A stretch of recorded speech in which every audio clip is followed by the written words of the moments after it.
Heraldo Podcast, un lugar para tus oídos. Ventana Política. Hola, bienvenidos a Ventana Política, el podcast donde echamos un vistazo a los hechos que impactan la actualidad política de México y el mundo. Yo soy Verónica Ortiz y en este episodio hablaremos sobre los límites naturales del planeta y de qué manera la actividad del ser humano se convierte en la principal causa de que estemos experimentando un deterioro climático cada vez más acelerado. Para hablar de este tema, me acompaña Gerardo Gil Valdivia. Él es abogado, investigador de tiempo completo de la UNAM. Además, ha sido profesor, escritor y sobre todo divulgador del tema de cambio climático, en el cual es realmente un experto. Ha sido presidente del Club de Roma en el capítulo México, así como vicepresidente de la Fundación Javier Barros Sierra y miembro también del COMEXI. Bienvenido, querido Gerardo. Gracias por estar aquí en Ventana Política. Muchas gracias a ti, Verónica, por esta oportunidad de participar en tu programa, en tu podcast, así como al Heraldo de México. Muchas gracias por esta magnífica oportunidad. Gracias a ti, Gerardo, y sobre todo con un tema en el cual tú siempre estás sonando las alertas. Y empezaría por preguntarte, en el mundo en el que vivimos, con toda la información que tenemos, y antes de entrar a hablar de estos límites del planeta y cuáles ya hemos rebasado y hacia dónde vamos, una pregunta en general, porque parece que todos los líderes políticos del mundo, los países están metidos en muchos más problemas o la prioridad que les dan a otros asuntos, y pensemos en desde las guerras, la migración, los conflictos de seguridad, los conflictos políticos, la violencia, etcétera. Corremos el riesgo de estar perdiendo el foco en la preservación de la única casa que tenemos todos, ¿no? Que es finalmente el planeta Tierra. ¿Cómo mantener la prioridad o la atención que se requiere sobre la degradación justamente del planeta? Bueno, mira, yo coincido contigo en tu planteamiento. Creo que vivimos una profunda crisis civilizatoria desde varias perspectivas. Existe sin duda un proceso de acelerada destrucción y degradación de la naturaleza, de pérdida de la biodiversidad, de degradación de los ecosistemas, de cambio climático. Yo creo que es válido hablar de una crisis climática global, de una emergencia climática global, así como vivimos otros aspectos de enormes riesgos globales.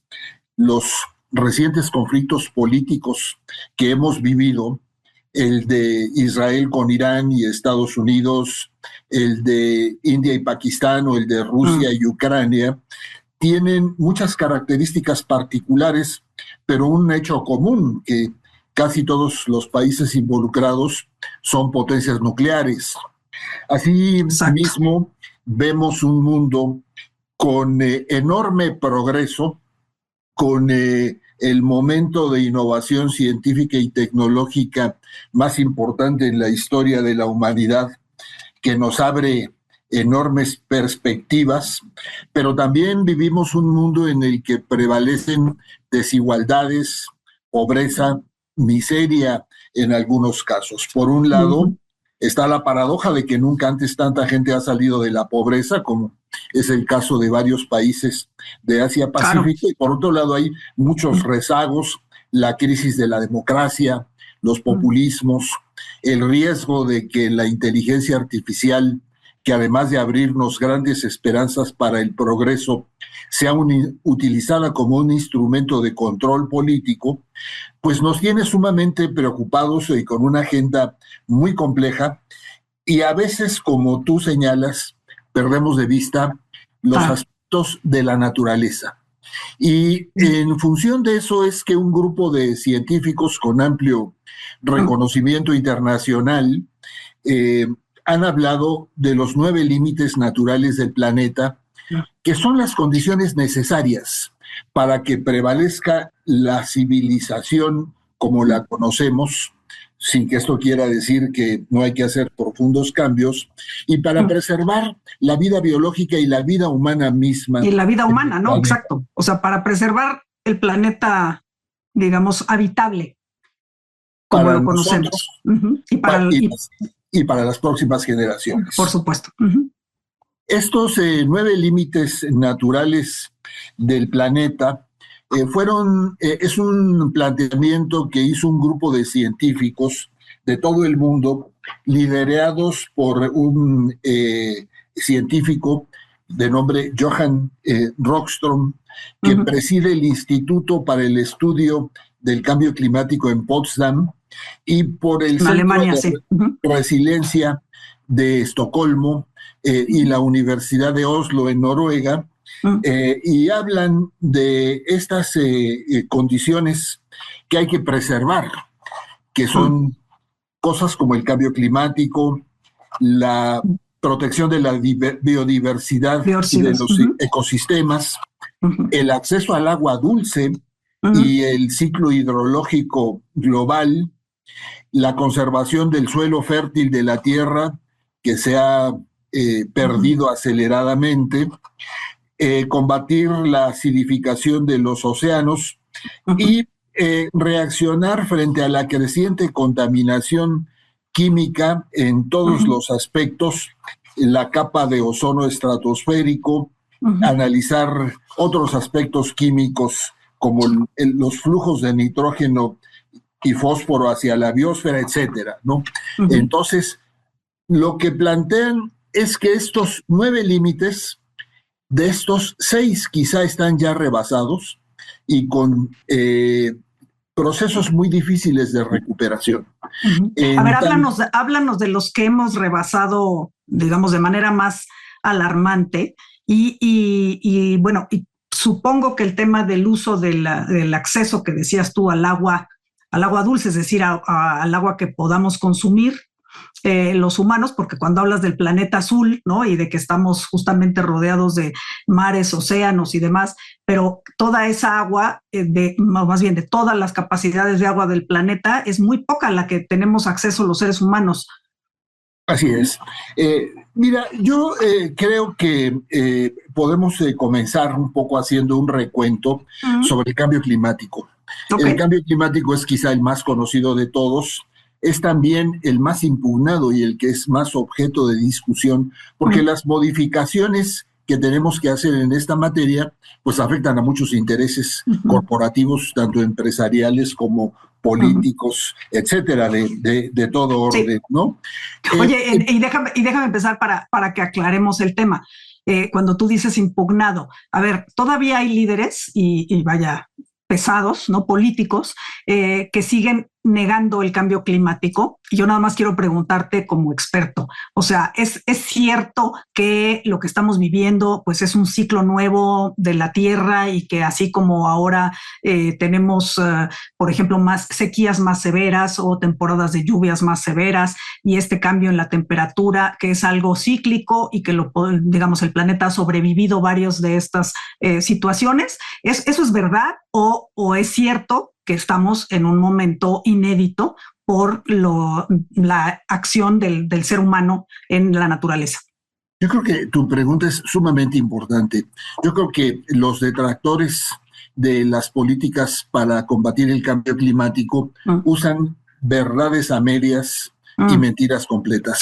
Claro. Evidentemente, el planeta siempre ha estado sujeto a un cambio climático por razones físicas, astronómicas, por razones de la evolución astronómica del universo y del sistema planetario, ¿no?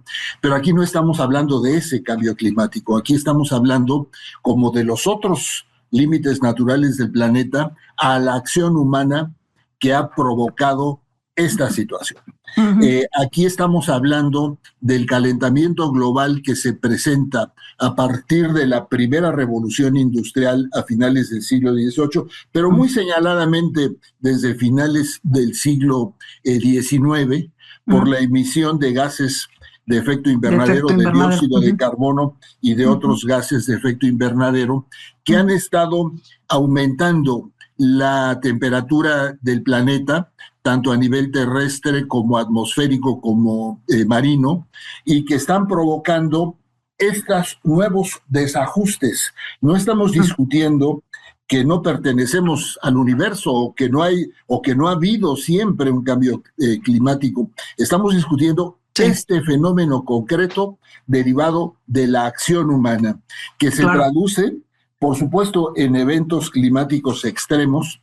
Cada vez hay más frecuentes e intensos ciclones y huracanes y lluvias torrenciales, y en paralelo cada vez hay más golpes de calor, sequías e incendios forestales que están afectando no solamente la vida, la agricultura, la nutrición, la salud, sino que llegan a tener un impacto económico, social y político cada vez mayor, y que nos ponen de manifiesto las desigualdades socioeconómicas que vivimos, porque muchos de los causantes de este cambio climático, por sus modos de consumo derivados de los modelos de crecimiento económico que hemos tenido, ¿no? Son el 10% de la población, en tanto que el 50%, el 10% más rico, en tanto que el 50% más pobre es el que sufre los eventos del cambio climático. Ayer en Portugal, por dar un ejemplo, en esta época del año, principios de julio, se registró una temperatura de 46.6 grados Celsius, grados centígrados. Exacto. Hay una ola y a través de 14 España, de Francia, incluso salen, ¿no?, estas alertas de la canícula, ¿no? Se llama, y altas, muy altas temperaturas que ponen incluso en riesgo a la gente. En España, en junio, se registraron temperaturas características de agosto. Y esto se dice fácil cuando lo vemos cómo se afecta a la vida humana de los adultos mayores, aún en ciudades con infraestructura como la de Ciudad de París. Pero cuando esto lo trasladamos hacia masas en países en desarrollo, o cuando vemos los efectos de los ciclones y huracanes, y México es un país particularmente vulnerable al cambio climático. Es un país muy angosto en la parte sur-sureste y tiene los efectos de ciclones y huracanes que se generan ambos, tanto en el Pacífico como en el Atlántico, Golfo y en el Atlántico, a través del Golfo y del Caribe, etcétera. Pero en paralelo vemos que existen registros cada vez más impresionantes. Vivimos la década más cálida desde que se tiene registro según la NASA, y el 2025 puede superar la elevación del nivel de los mares, la afectación de la biodiversidad con los hábitats para la fauna y para los seres humanos, las enfermedades zoonóticas, las inundaciones y tormentas más intensas, etc. Enfermedades, perdón, ahí que te detenga, enfermedades zoonóticas son las que se transmiten de animales a seres humanos. Incluso podemos hablar del COVID, por ejemplo. Probablemente sí, hay una investigación al respecto, pero una de las posibles causas es esa, así como de otras epidemias y pandemias, ¿no?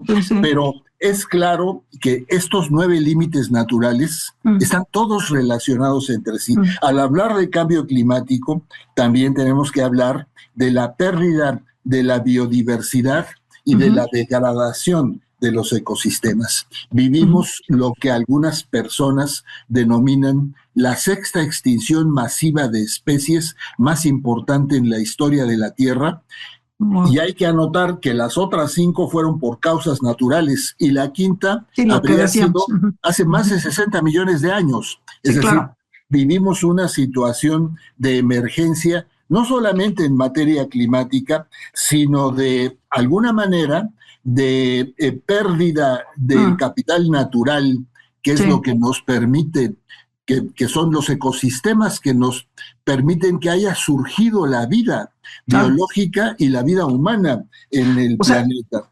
Y una cosa es que hables de que se extinguieron los dinosaurios, ¿no? En algún momento de hace millones de años, y otra cosa es que por acción del ser humano estemos acabando con especies, ¿no?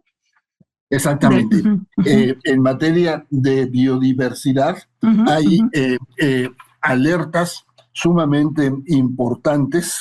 En 2019, Naciones Unidas estimó que 1 millón de especies aproximadamente, 8 millones de especies de plantas y animales están en peligro de extinción y muchas de ellas podrían extinguirse en las próximas décadas.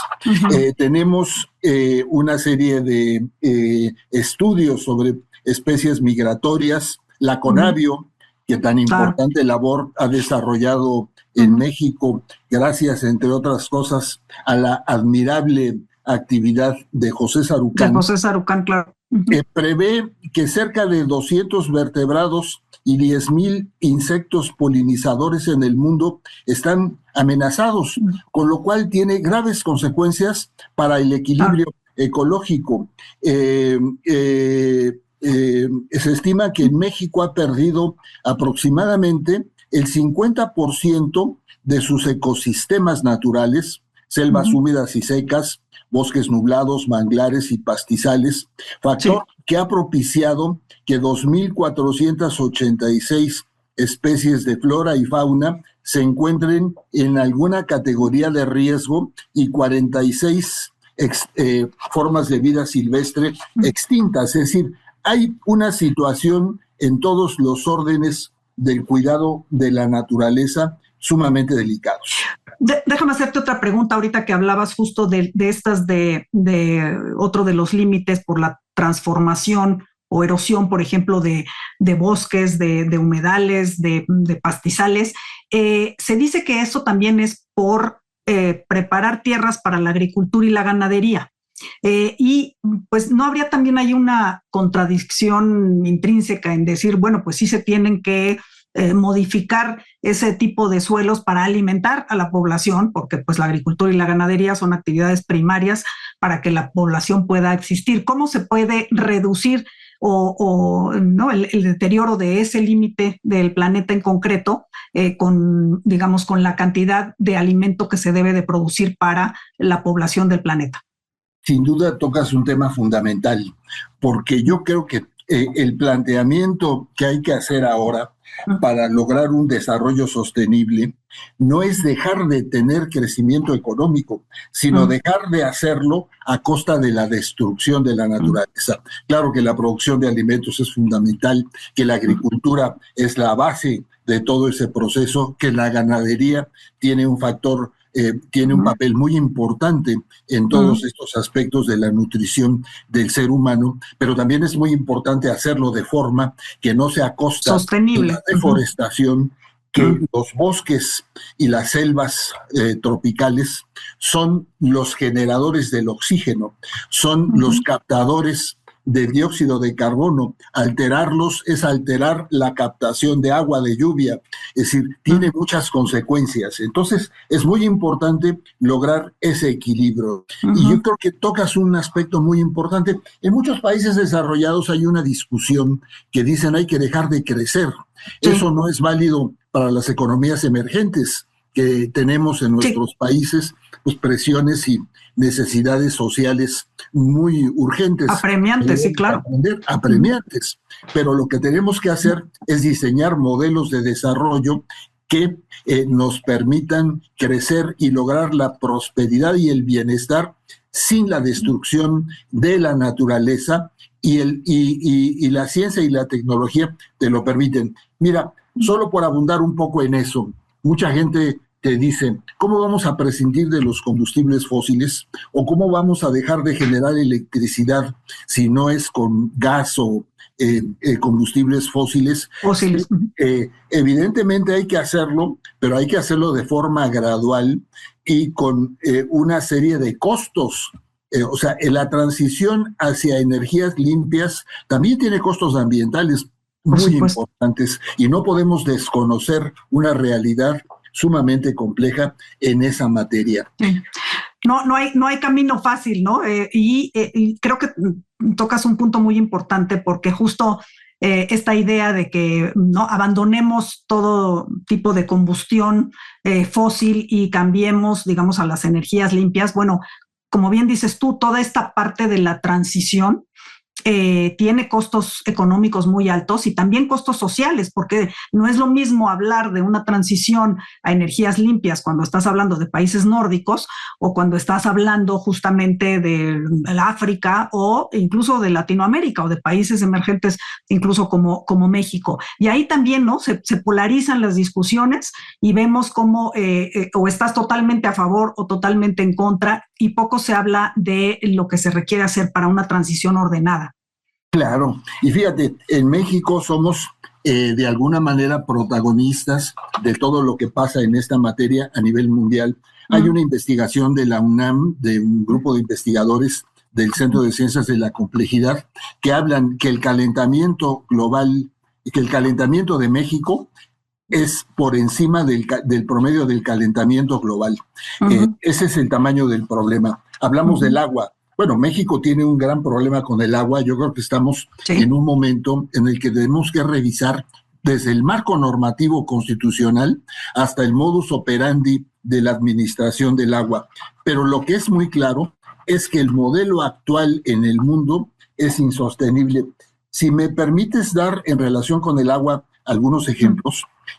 Mira, el consumo de la huella hídrica, el consumo de agua que necesitas para la fabricación de un auto son entre 52,000 y 83,000 litros de agua.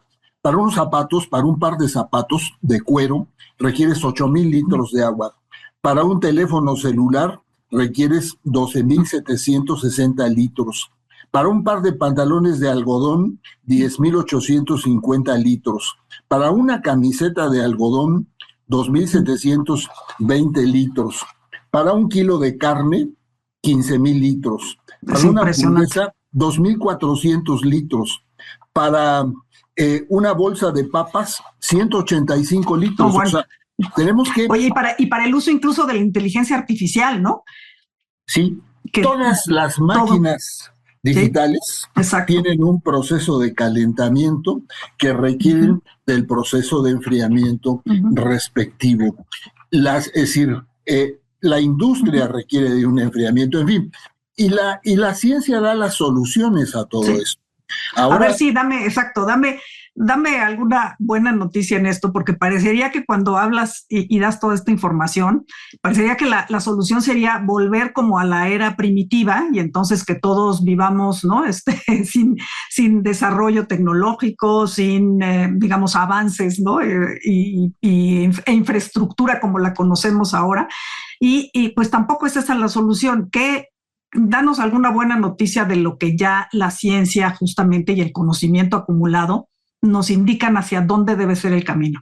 En la investigación tecnológica, mira, yo creo que Europa ha hecho avances muy importantes en esto y Europa se está tomando más o menos en serio este proceso. Hay una pausa en el tema en el caso de los Estados Unidos en este momento. Nuevamente fuera del Acuerdo de París. Claro, pero nuevamente va a regresar, porque el tema no es un tema de opinión o de intereses de corto plazo. El tema es la naturaleza misma. Y la realidad, ¿no? Finalmente nos va a alcanzar. Yo suelo decir una especie de broma, ¿no? Cuando me ha tocado participar en muchos debates en esta materia, yo puedo decir, yo puedo ganar o perder un debate. Puedo argumentar bien o argumentar mal. Puedo quedar bien o puedo quedar mal con la audiencia. Pero el problema no es conmigo. El problema es con la naturaleza. El problema es con la realidad. El problema está con lo que está sucediendo y cada vez el cambio climático, la pérdida de la biodiversidad, los problemas de salud, los problemas alimentarios, los problemas de migraciones migratorias, cada vez tienen un costo económico, político y social más elevado. Y esto es lo que nos debe motivar para ponernos las pilas y estar proponiendo soluciones, estar difundiendo y divulgando, pero sobre todo haciendo estas reflexiones que tenemos que hacer y de involucrar cada vez más, no solo a la comunidad científica, sino a la sociedad civil en general, para hacer y a los jóvenes, Gerardo. A los jóvenes, para hacer presión sobre las estructuras gubernamentales. Tenemos un problema, por ejemplo, de contaminación plástica, que es extremo. Tenemos 5 grandes islas de dimensiones equivalentes a la de España o Francia en los océanos Pacífico, Atlántico e Índico de residuos plásticos. La mayor parte de los peces y de las aves marinas tienen ya residuos plásticos. Se calcula que para el 2050 probablemente haya más residuos plásticos que peces en el mar. Y claro, ya tenemos cada vez más evidencia de una creciente detección de residuos plásticos en seres humanos, tanto en el cerebro como en los órganos reproductores de los hombres y de las mujeres.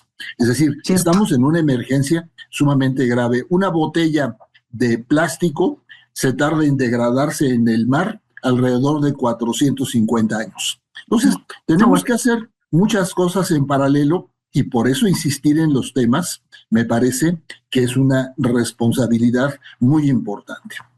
Definitivamente, y te agradezco por, la verdad, ilustrarnos de esta forma y sobre todo por no soltar el tema. Yo creo que para las nuevas generaciones es muy importante estar conscientes de la situación en la que estamos y tomar acción junto con nosotros desde ahora, evidentemente, antes de que, como decía aquella película, que el destino nos alcance, porque sí hay mucho que hacer y está en nuestras manos efectivamente poder remediar o detener el deterioro que has expuesto. Gracias, Gerardo Gil, por estar con nosotros. Muchas gracias, Verónica, por esta oportunidad nuevamente y aprecio mucho tu oportunidad y del Heraldo de México. Gracias a ti siempre y a nuestros amigos y amigas que nos siguen. Los invito a seguirnos también a través de las redes sociales, en nuestras cuentas personales de X antes Twitter. La cuenta de Gerardo Gil Valdivia es @GerardoGilV y la mía @Verónica Ortizo. Ahí esperamos sus comentarios, preguntas y sugerencias. También les invito a seguir las redes del Heraldo Podcast y a escucharnos todos los miércoles en la plataforma de streaming de su preferencia. Hasta la próxima.